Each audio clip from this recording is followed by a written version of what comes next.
Look at this. We got Strombolis. Matt, come on in here, Matt. Get in here, Matt. Hey, I want to hear about the great story of how the chips. Matt, get in here, Matt. We're looking forward to it. The true Stromboli, VG, which is love a Stromboli. the history of it and the whole thing. As I'm fighting off the sneeze, you may have to start. You and Johnny Goodtimes will have to do the show. People say you need a mute button. Do the whole thing. Yeah. There's nothing like the whole Dude, it's fighting the off worst. the sneeze. And then you get the tickle, like where it feels like there's a feather in there. Oh my God, it is the worst. Look at this, We say, cuz. Romano's. This is unbelievable. Look at that. Whatever, right here. Show the people. So you guys, sit down, Matt, Dad, the whole thing. You got to be able to do that. Great story, the Romano family. In fact, I look at Dad and I know what kind of Eagle fan he is. He once held the wires for Jimmy Johnson when the Eagles sacked the Cowboys 11 times, which is an incredible feat, right? So when Herr's did their local flavor, which is really cool, right? Like they did the Primo's chips. They've done all different things. They went Stromboli. Now, in honor of Matt Strom, right, who's an all-star, we decided we got to find out about the historic Romano's Stromboli, where Herr's captured the flavor. Mr. Romano, what do you say, buddy? How you doing, cuz? Hello, Philly. Glad to be here. Thanks for Dude, having me on. I gotta tell you, this story's awesome, man. By the way, Herr's did an amazing job with the chip. They sure did. They sure did. Her's really has really reached out to try to help area local independent. I love businesses. that. Yeah, and it's really like it's a whirlwind. They came to me last November. I didn't really know that much about the contest. And they said we were one of 1,000 people, 1,000 businesses. They had gotten it down to 12. They were going to get back to me in 3 weeks, and they let me know if it was one of the three. If you were one of the three, you had to sign an NDA, and then they were going to do an R&D to design the chip flavor. Wow! And I had nothing to do with it at all. A customer submitted the flavor, because I was like, oh, you know what? I got a Philly special Stromboli. Like, why don't we go with that? Right. No, you don't get to pick that. That's picked by the customer.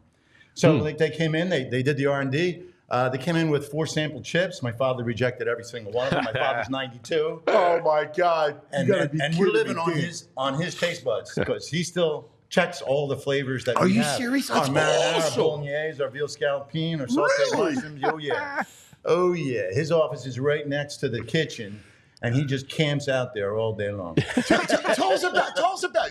So you guys were one of the original Strombolis. Oh, no, we are The originators of the Right. Stromboli sandwich. My grandfather. Yeah, tell me the story. First of all, thank you, and thanks man. to the Romano family, because there is no better treat than the Stromboli. I love the Stromboli. It's top 3. I love it's this. top of my I love power this rankings. City of Brotherly Love stuff. I love it. It's incredible. I look at the Stromboli stories like Ben Franklin when he invented the lightning rod. He didn't know anything when he designed the stove. He did it, but he didn't stop everybody else from having it. The Stromboli belongs to everybody. But the reality is, I love my that. grandfather, Anthony Romano, created the world's first Stromboli sandwich. He didn't create stuffed bread, okay?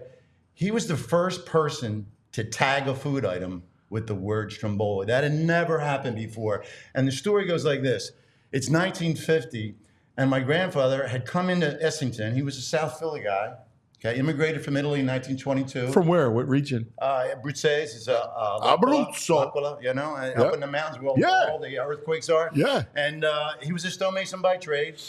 He was active in the resistance against the fascism of Mussolini. In 1922, his family said, "You got to get out of the country. It's not safe for you."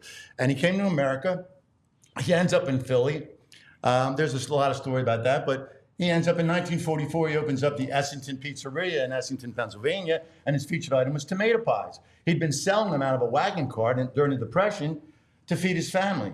You know, there's another story behind that. That's beautiful. But, you know, he would have his 2 kids. He had a little wagon cart. And he pulled down Washington Avenue. Pizzola, 10 cents Oh my a slice. God! Yeah, pizzola. Pizzola. Oh my God! I can And imagine. then the kids would run up to the stoop of the house, you know, the front door, and give him a slice of pizza. So 1950, he's got this stuff on the counter.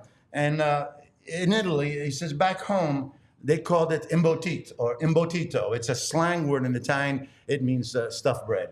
And so, you know, what he had in it, he was taking the bread recipe and he was trying to do a takeoff on the Di Costanza's hoagie. The hoagie become very popular. And where he was located on the Industrial Highway, that was like Shipyard Road. There was all kinds of heavy industrial. Sure, yeah, More yeah. ships were built in the Second World War that area than any other place in the world. And that's a great lunch spot, right? There were a lot of Italians coming to work. The whole story about the hoggies, and you know, they were coming with these big sandwiches, and they, you know, that's how the hoagie kind of named. That's one of the stories. Yeah. Anyway, he took capicola, boiled ham, cottagino, and roasted bell peppers and cheese, and he wrapped them in this bread dough. He puts them out on the counter and cuts them up and was serving to his customers. A neighbor across the street from the Industrial Highway, his name was William Schofield. He was to become my Uncle Bill. He married my father's sister. He's in the store, and he goes, what do you got here today, Nat? And Grandpa says, this is something from home, you know. And he goes, well, what's it called? And he goes, I really don't have a name for it. He said, well, you got to have a name. And Nat says, well, you try. What would you call it? And right off the top of his head, Uncle Bill says, Stromboli. Really? Now, Is that from Stromboli? From the here it comes. So 1950, okay? 1950, worldwide news. They called it the biggest scandal of the decade, of the 50s. Ingrid Bergman, Roberta Rossellini, she wanted to do a film with him. Oh, my God. Italian noir film. Right. On the island of Stromboli. The movie was called Stromboli. They were married to other people with children. They get romantically involved, and there's a love child. That was the scandal of the 50s. Everybody was talking about it. Everybody. Oh, wow. So You gotta be kidding me. So you know, they it was in the off public of the domain. movie. Oh, yeah. That's And fabulous. of course, Uncle Bill, you know, he's going, yeah, Stromboli, yeah. So that tells you about Uncle Bill. And it That's stuck. awesome. It stuck. And I mean, it would be 6 or 7 years for anybody else would even try to sell a Stromboli sandwich. Wow. I think. So let me ask you this. Yeah. First of all, I love the fact that it was bread dough, right? Oh, Not yeah. pizza dough. Not pizza Because dough. people use pizza dough. It's really not supposed to be. It's supposed to be This bread is an dough. artisan bread sandwich. Yes. Because it takes me about 7 or 8 hours. They're made in batches. You have to, just like an Italian bakery, the protocol is exactly the same without bread. Yeah. And it takes time. It proofs 4 times before I can cook it. You're right. So, you know, you're manipulating dough. You're breaking down the tendons. You're tightening it back up, letting it raise. And then when it's finally ready, you lay it out. The ladies, the bowly girls, they're at the table. And they fill them up, and they close it. We have a technique for closing it that we've used for 74 years. The Stromboli is 74 years this year. And then it goes in the proof box the final time. When it's ready, I part-bake them. And I've been doing that it's awesome. since my grandfather started in 1950. When did the pepperoni, right? Because when I was a kid, Yes. my mother, she used to make pepperoni. Like, it was always pepperoni Stromboli. Yeah. She did other ones, like whatever. But the pepperoni, when did the pepperoni take? Because that's still number one, right? Well, like today? So Grandpa created 3 flavors. We have 18 flavors today, okay? Wow. And just, you know, when you're around for 80 years, things tend to grow. God bless you guys. So I love this story. It's a great story. I'm happy to tell it to you. I'm glad you want to hear it. It's so He's going to option your story. When Grandpa Yeah, we're gonna first make a movie. started, there was 3 flavors. There was original sweet, original hot, and original pepperoni. And the pepperoni was right there in the beginning because not everybody liked peppers. Some people can't eat peppers. So the pepperoni Stromboli was one of his originals. That was his original creation. One of his, yep. That was Which is still, which is always, I have to be honest, that's probably my favorite. I do like the capicola and all that stuff. I enjoy that. Well, today you're going to try the special hot. Now that's got 6 different kinds of meats in it. That's the one that the Herr's chose. Oh, for I flavor. can't wait to try it. Oh my God, it's good this is again. fabulous. Capicola, boiled ham, a sliced pepperoni, a Genoa salami, and brigittine. Brigittine. Oh my God. What's Brigittine? Brigittine? The Barry brand Yeah. Brigittine. What is Barry Brothers. Yeah. What's Brigittine? Not Bridget. So there's a Brigittino. Yeah. But this is Brigittini. It's like pepper a black ham. peppered ham. All right. Yeah. There you go. Yeah, you know it. You So to how many, Columbia, bowl, how we many, kind bowl, of how many familiar. bowlies do you go through in a week? Do you? It's about, I would say about 400 or 500. All right. You know, but we Yeah. ship them all over the country. Okay. We ship them on GoBelly.com, and we also ship them on Romano.com. I Here love- I I go. love it. You're not gonna be able to stop me. So Get out of you his got to way. adopt Matt Strom for the Phillies run, okay? Yes. Which we call him Stromboli, right? Like, Okay. You know, he's an all-star. I've heard that story, yeah. He's the bat. Like, you know, he's having an amazing season. Phillies, as you know, have an amazing season. Yes, they are. You know, Yes, the they are. Romanos. We got to do the Strom for the Stromboli, right? Okay. Yeah. Hers needs to work this out, man. I'd They love can to make meet these him. worlds meet. You know, but I think what hers is doing for Tremendous. like I love your story, man. Tremendous. I've heard about you for years, right? And I'm like, I can't believe like our people created the Stromboli. Like one of the favorite treats. Like, you know, that's where Philadelphia's the best. Like all of our treats make it, you know, worldwide. And the Stromboli is one of the greatest things ever. Cuz, man, I tell you another story. 2015, we had just done a renovation in the building. We didn't know if we were going to stay open or not, and it wasn't cheap. And and about 5 months after we reopened, I get a phone call from a lady. Her name was Nick Vetter. She worked.